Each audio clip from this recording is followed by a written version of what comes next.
Saudi ka. Kia ora tātou, ko Shane Hastie tēnei. Good morning, welcome, thank you, I'm Shane Hastie. And hopefully we'll have... Yes. Some interesting introductions from the sponsors about disruption and SpaceX getting into the internet business. That's going to be fun. Yeah. I've titled this talk, The Edge of Agility, and in many ways that's where we are. We're teetering on the edge. And we want to explore, where do we go next? What's happening, and what does the future look like for agility? Now, I'm not going to do a lengthy bio introduction. There's enough, and you can find out more about me if you really want to, but I would encourage you to listen to the InfoQ Engineering Culture Podcast. We do that once a week, and I get some pretty interesting guests. I'm really, really privileged to be able to attract the attention of people who are making a huge difference in the Agile world and beyond the Agile world. But first of all, Agile is dead. Here are some headlines from articles. Or, I love that one, the one in the middle. Agile is dead, Scrum Implementation Survival Guide. One of the authors of the manifesto. Bury it. It's gone. It's over. I knew the edge of Agile was coming when we started using hockey sticks. Every morning at precisely 8 o'clock, the team of developers and architects would stand around a room paneled in whiteboards and would begin passing around a toy hockey stick. That's Agile, right? Wrong. But maybe it's not dead. The 14th State of Agile survey tells us that around about 96% of organizations are now using Agile development in one or other form as their primary way of building software. And they're doing this because they get benefits. One of my roles is part of the broader InfoQ community. InfoQ is an online news site, and we explore the trends. We also run the QCon conferences, which are very, very technical. And in the QCon conferences, we bring the bleeding edge organizations. Yeah, we did have somebody from SpaceX and from Tesla come and talk about their development practices. We have the Amazons, we have the Googles, we have the Microsofts, we have the Netflix come and talk about what they are doing. Now, what's really interesting, none of those organizations use the word Agile anywhere. But they all use iterative development. Most of them use test-driven development. They all have very short feedback cycles. They all have continuous deployment. They all have continuous integration, which were all of the things that we were trying to implement with Agile back in 2001. Oh yeah, and they all have self-organizing, cross-functional, collaborative teams who are empowered to make decisions. Typically, they have the you build it, you run it philosophy. Haven't got operations groups. They haven't got handoffs. Never mind the change control boards where 27 middle and senior managers have to agree that something is worth deploying. No, as a developer at a company like Etsy, I'm allowed to deploy code every 15 minutes into the production line. There is one code base, there is no rollback. But there are about 150,000 automated tests that it goes through on the way. And if anything fails, it rolls out. So we're certainly seeing that at a technical level in information technology, Agile has won whatever competition was out there. To the extent that at InfoQ we consider Agile old hat. This is what we put together once a year when we look at the technology adoption curve. And it drives what are we thinking about for articles, for interviews, for podcasts, and so forth. And we're always looking at the stuff on the left-hand side. That means that by the time an idea becomes mainstream, we have a huge amount of content. One of our most downloaded artifacts is Henrik Knieberg's book, Agile from the Trenches. That was put up there in about 2009. But the late majority organizations who are finally coming to Agile today, and I will be honest and say that some of the banks that were represented here this morning would fall into that category. They can find good information and good resources because we've been talking about it for 9 years and longer. And what we see is what's happening over on the far left here. And a lot of these ideas are the things that in my mind are at the edge. This is where organizations are heading and where the innovators and the early adopters are playing right now. Now, you don't want to follow every one of the innovators and early adopters. It does make sense sometimes to wait for an idea to move to the early majority, and in some organizations to wait for it even to move to the late majority. But if you want to think about what is at the edge, let's talk of some of these practices on that left-hand side. First and foremost, how many of you heard business agility as the new buzzword?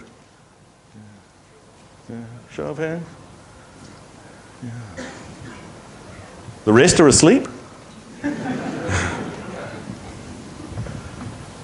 Business agility is something that is definitely coming to the fore. The idea that we can take many of these concepts from the Agile world and move them into other areas of the business. And oh, by the way, many of those business areas have been doing this stuff a lot longer than we have in information technology. They just didn't call it Agile. They had better names for it, or different names for it. But what we do know is that the two go hand in hand. If you want an Agile business, you need really good Agile technology. So Agile development practices are absolutely necessary, but not sufficient to enable digital organizations in the 21st century. Business agility depends on really, really strong technical practices. That is the foundation. And if you want to get your technology right, there is no better resource than this book. Nicole Forsgren, Jez Humble, and Gene Kim have explored what those innovator organizations are doing and how they have achieved. And they've distilled that information. It's a solid scientific study that explores what innovator organizations are doing differently and shows the difference that they get from it. 46 times more frequent code deployments, 440 times lead time from commitment to deploy, 170 times faster mean time to recover. So a failure is recovered. It's not a crisis. And a 5 times lower change failure rate. 20% chance, 1/5 of the chance of something actually failing in production. And they have a series of these images that show the cause-effect integration, the links between the practices and the outcomes. And they're able to show through rigorous scientific analysis that it is a cause-effect link. It is not just a correlation. Now, we've known this for a while. Unfortunately, the projector has darkened this one a tiny bit, but this is the Manifesto for Software Craftsmanship, which has been around for a while. How many of you are software developers in the room? How many of you have signed the Software Craftsmanship Manifesto? I'm appalled. Let the record show, not a single hand went up. But how many of us should be thinking about the work that we do as a craft and being truly professional? The other thing that came out of that study is the empowered teams get better results. The innovators don't put barriers in the way of innovation by having lots of management and bureaucratic practices. They create an environment where people know why they are doing the work that they are doing. They're supported, they're enabled, they're held to account, and they're able to deploy as frequently as once every 15 minutes or more frequently. A good idea can be tested in hours and days, sometimes in minutes. Unfortunately, many organizations that claim to have implemented Agile still don't allow this. And their software teams are still fundamentally just order-taking functions rather than partners in creating value. This is part of the mindset shift. We see this taken to extremes. This programmer Anarchy is an article with Fred George talking about the way that his teams at Forward are working. 40 developers, 1,076 commits, resulting in 577 deploys in 86 projects in 7 days.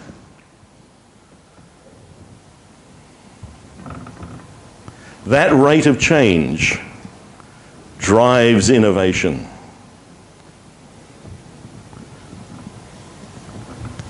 Can your organization free up your teams to be that innovative? That's the Agile mindset in action.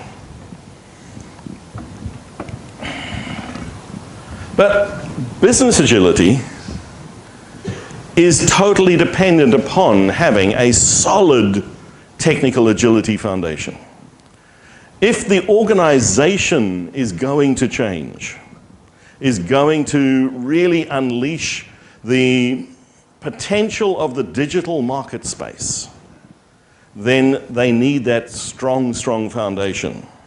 But let's talk about what is a little bit about some elements of business agility. First of all, the state of business agility. Evan Laybourne is the CEO of the Business Agility Institute, and he and Sally Alata presented the results of the annual Business Agility, State of Business Agility survey. This was presented at the Agile 2019 conference, and Evan has very generously given me permission to use some of his slides. First of all, the benefits that organizations get from bringing in the concepts and the practices of business agility. It starts increased revenue, faster turnaround, improved relationships, greater transparency. Every organization in the world wants this, except most of them are scared of the transparency. What are some of the benefits we're seeing? Increased customer satisfaction, increased employee satisfaction, market success, collaboration, communication, ownership, accountability. It's an interesting one. Adaptive leadership, better ways of working, and oh yeah, we get some motivation too. But how is it perceived by our executives? So they have a five-level scale from sitting, crawling, walking, running, flying. The other 5 levels of adoption. And in the survey, they asked people, rate how you feel your organization is doing in the perception of business agility. How well are we doing? C-level executives think they've scored themselves a 5.4 out of 10. So they believe that we're doing good. Line of business division leaders, 4.1. These are people who are pretty close to the work. Yeah, not so good. Managers at every level are deluding themselves, almost as much as C-level executives, of 5.1. Individual contributors, the people who actually do the work, 3.9. We are crawling. And really interestingly, how does your external partners see you, 4.3? Why are managers and executives so optimistic? They don't really do the job. And also, I'm going to say that in many organizations, they don't hear the truth. There is a filtering mechanism that prevents the truth from getting to the leaders. And this is one of the things that we have to break if we're going to become more effective, because we know effective business transformation of any sort requires real active engagement from the top down. Otherwise, it hits the barriers. Things that are the challenges: leadership style, change management getting in the way, the 27 levels of approval, organization culture, the lack of an agile mindset, alignment, sponsorship, somebody high up enough who can make those decisions. Our customers are uncomfortable with it. Silo mentality. Now, I'm sure none of your organizations work in silos anymore. Yeah. And the difficulty in transformation. So some quotes, the challenges.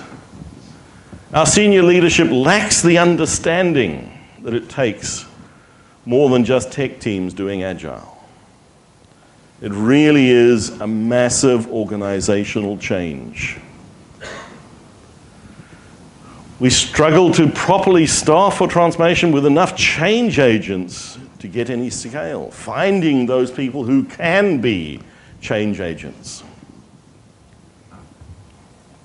People who do not share the Agile mindset are in senior positions, and those attitudes trickle down. Senior management is not bought in due to the lack of the alignment with their personal objectives. Again, I'm sure it doesn't happen in any of your organizations. Yeah, right. A Times article recently explored business agility and enterprise agility in particular. And the biggest obstacle is hype. We believe we're doing it. The consultants tell us we're doing it well.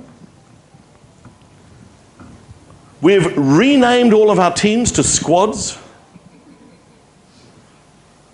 And all of our managers and our tribe heads, or tribe leaders, they're not managers anymore, they're leaders. Yeah. Putting lipstick on a pig. The veneer of agility without genuine organizational transformation is something that we see a lot. And it happens at the individual level, it happens at the team level, it happens at the organization level. And these are hard changes. Steve Denning talks about the Copernican Revolution that needs to happen at the management level. The idea is what happened in the 1500s when in Italy they realized that the world revolves around the sun, not the sun around the world. And that was the Copernican Revolution. So for most of our organizations today, the perception is that the center, the thing that everything revolves around, is the executive team and the shareholders, the board. And everything spins around those, and somewhere far on the outside are our customers.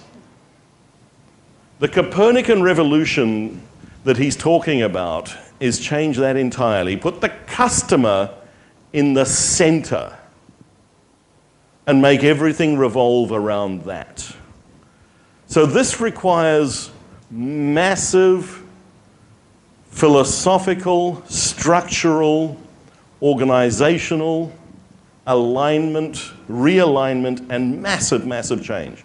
This is not something that just happens by adopting new language of tribes and squads, or whatever you want to call it. We have a daily stand-up now. It goes for 45 minutes in a status report, but we do it standing up, whereas we used to do it sitting down. And we report to the project. Oh no, he's not a project manager anymore. He's a Scrum Master. Dilbert calls them Scum Masters. No, we have to completely change. And on the Business Agility Institute website, there is a tremendous article that looks at what does it mean to change in every one of these 9 dimensions. And the thing is, you can't change just one. This type of transformation, it goes right down to the DNA of the organization. And one of the things that we do see, those who have really, really got it right, they probably started this way from the beginning. Because it's a really, really hard transformation. So if you think of the Netflixes, you think of the Amazons, they've put the customer right in the center from the very, very beginning. And they've revolved everything around that. And their structures support. Spotify is another example. Spotify teams know who their customers are. They're not just a persona, they're real people. And part of this is changing the fundamentals of our businesses. On the left there is the article from Evan, or the image from Evans in my book on hash no projects. Moving from the project structure to value streams and product lines. Because projects are fundamentally a broken mechanism for product organizations. They work well in environments where there is a genuine situation where one group, one organization builds something and then it is handed over to another group or organization to look after it. So building a house, building a road, any of the civil engineering type initiatives, it makes perfect sense to have a projectized structure and workforce. But in any environment where the product is ethereal and needs to be continuously maintained, projects get in the way. Because inevitably we come to the end of the project manager gets a bonus for delivering early, the team disbands, all of the knowledge about how the thing was built is gone, and now we give it to a maintenance team or an operations team and say, good luck, guys.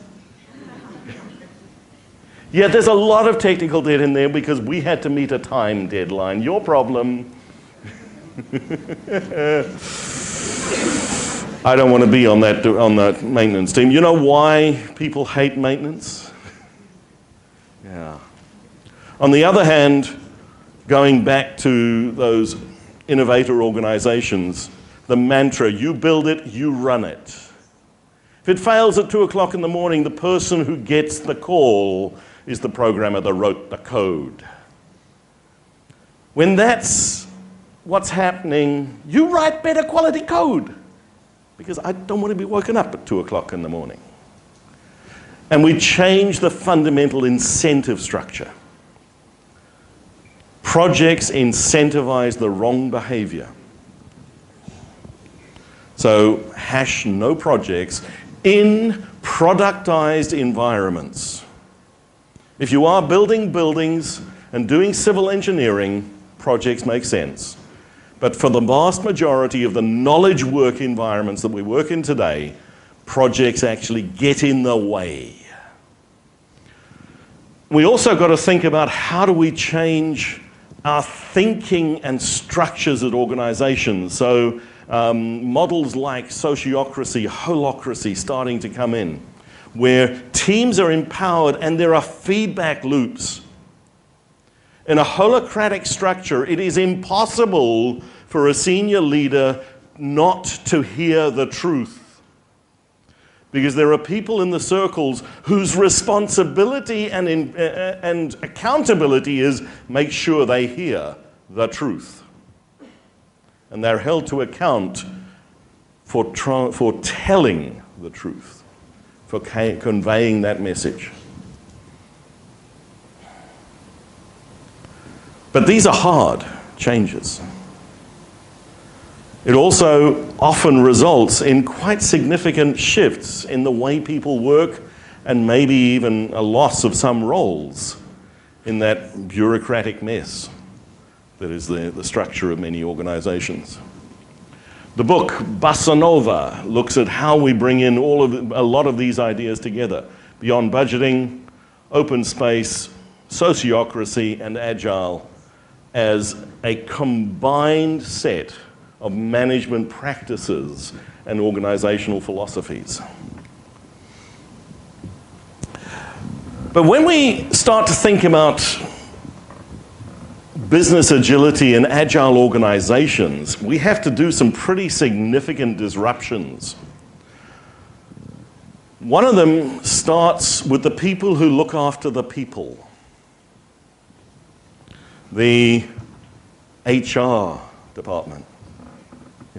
Human resources. There's fundamentally something broken there.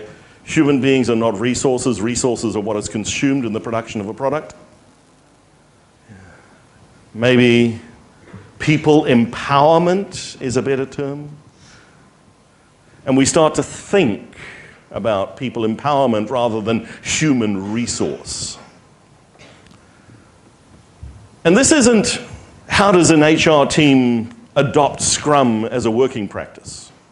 No, this is the agility mindset shift that what do we need to do to support and enable this new ways of working in organizations. One of the most common dysfunctions that gets in the way of effective teamwork is the individual performance bonus. We tell people, work together in a collaborative cross-functional team. Support each other and do well. And by the way, I'm going to stack rank you against each other, and your bonus depends on that person getting a smaller bonus. Yeah, no.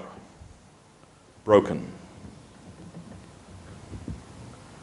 One of the first and most fundamental shifts is how do we structure our organizations to enable true teamwork.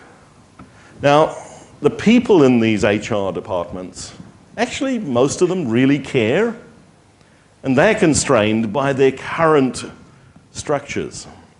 So we have to help them figure out what are the new ways. And things like this Agile People Manifesto are a starting point. There's two of these. There's the Agile People Manifesto and there's the, I think, Agile HR Manifesto, where groups of people who are working in this space have got together and said, okay, what do we do? What do we want to do differently? How do we change?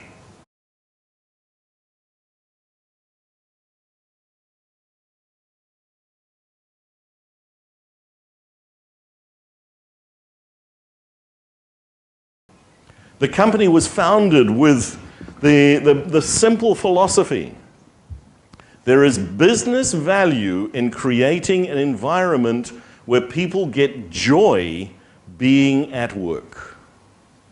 And the joy they're talking about is the deep satisfaction of a job well done, not foosball tables and beanbags. In fact, it's a pretty, you can see it there, it's not the most fascinating environment. They're in the basement of a parking garage.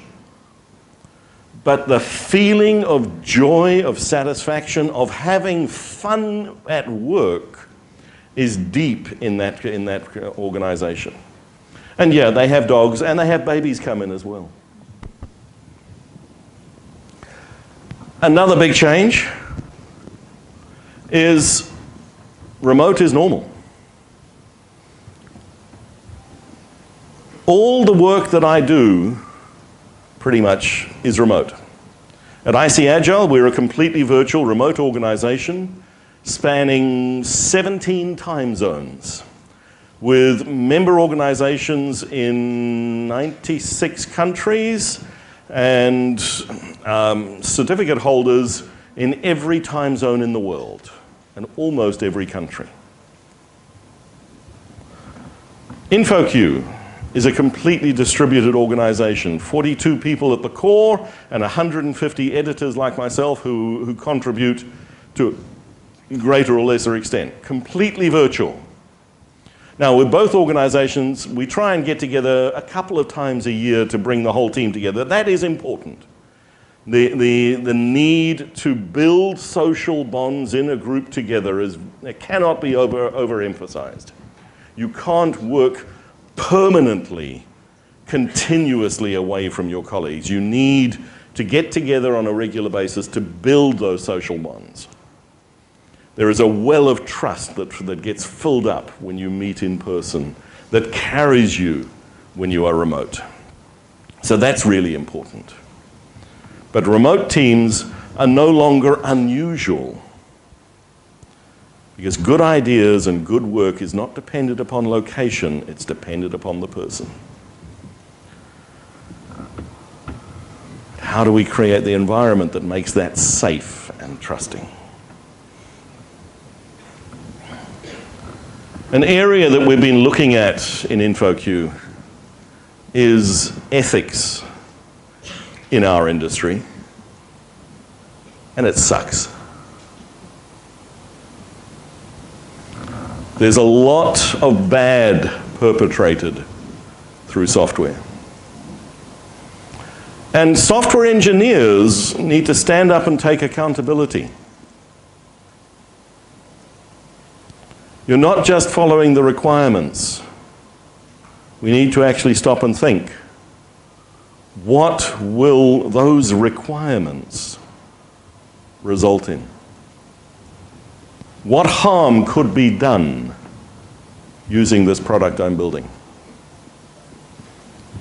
Somebody, taking the example, somebody at Volkswagen wrote the code that deliberately bypassed the law in California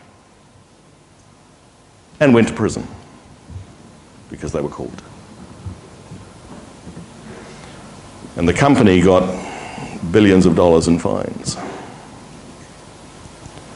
But a programmer wrote that code knowing full well what they were doing. You know, it's pretty difficult not to know why that code was in place. How many of you have signed a professional code of ethics? I see 5 hands in a room of 300 people. Yet they exist. There are a few of them for software engineering. How many of you call yourselves coaches in any way? Any Agile or other coaches? A few. Now, there's no code of ethics at the moment for Agile coaches, but there are a number of code of ethics out there for professional coaching. Because as a coach, you're in a position to do a huge amount of harm. And I would encourage you to think, where do my ethics? And should I be signing on to one of these codes of conduct, code of ethics? They exist. And you're going to hear a lot more about this, I think, in the future. Because if we don't, then something terrible is going to happen and legislation will come down. If you think of civil engineering, it was the Wild West, literally. Bridges fell down. And it was only after people started dying that legislation came in place. And now there are very, very strict requirements and ethical standards for civil engineers. Another thing that we're seeing is product owners have killed product management. And the Scrum role of product owner has caused immeasurable harm, according to some of the product management people out there. Because it's watered down that very, very important discipline. Jeff Patton is not so sure where it comes from, though.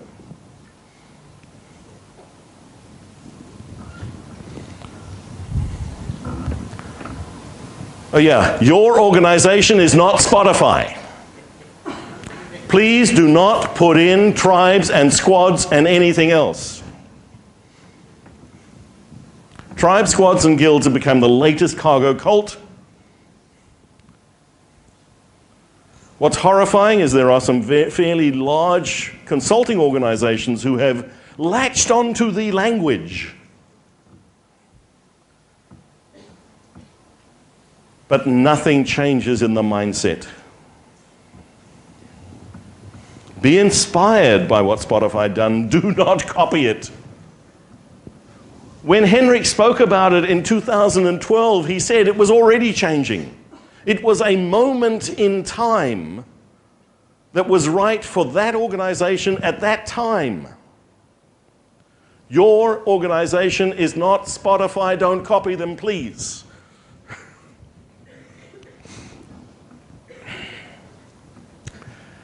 And everything is digital now. We heard from the sponsors, we're becoming digital businesses. But it's the human side of organizations that have to keep up with that technical innovation. We can bring in technologies.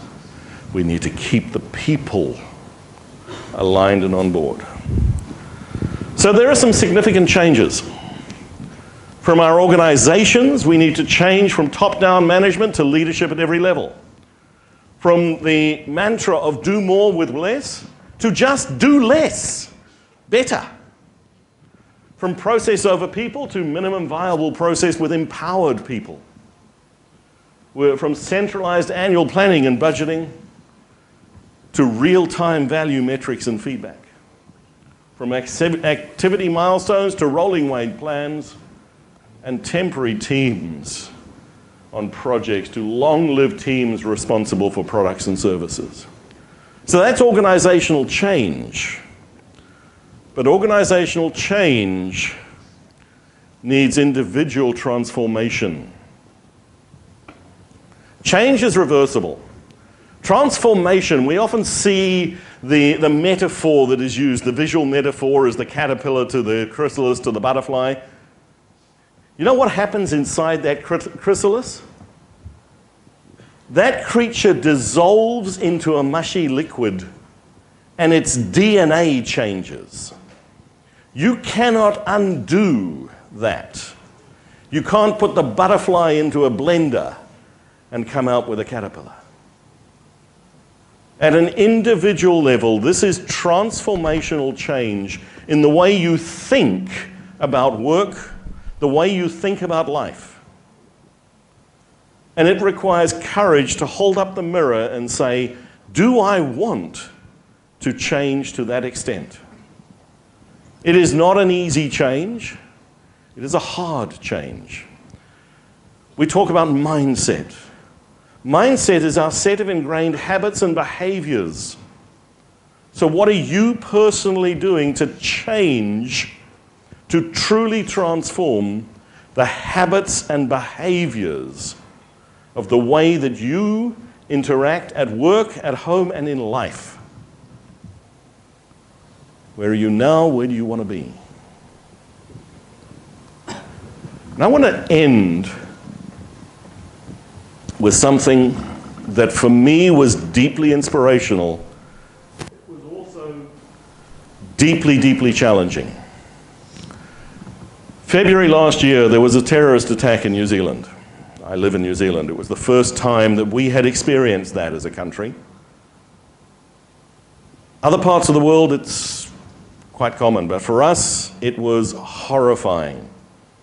We're a small nation at the bottom of the world. We pride ourselves on inclusivity and on caring. And I truly believe that the way that that society responded showed. And Rashina Hoda, who is a Muslim lady living in New Zealand, she gave an amazing TEDx talk, it was in August last year. So about 5-6 months after the event. And Rashina looked at what had happened and how the society, from the Prime Minister down, you can see I'm still passionate, moved. But how that society responded and the characteristics of an agile nation. So Rashina pulled out the manifesto and said, okay, how does this link? People and interactions over protocols and rules at a societal and government level. The response to that event, within weeks, those weapons had been banned. The people who were victimized and who were either directly or indirectly impacted were being looked after at a financial, physical, emotional level. They went to the community and asked, rather than telling, the communicative collaboration over closed decision-making, policies and actions over speeches and promises, and responding to change over following the status quo. I believe that a lot of it was to do with that woman in the photograph. Our Prime Minister is somebody we're proud of, but the society starts to exhibit what does it mean to be an agile nation. And I challenge you to think about what does it mean to be an agile nation here. Thank you very much. Okay, thank you, Ken. Can you stay on the stage? Sure. Thank you very much that you share your experience from the ICAgile, right? So I think everyone get the knowledge from your speak. Yeah. Okay, let's give him a big hand again for Mr. Chen. This is my gift for you. Yeah, get it.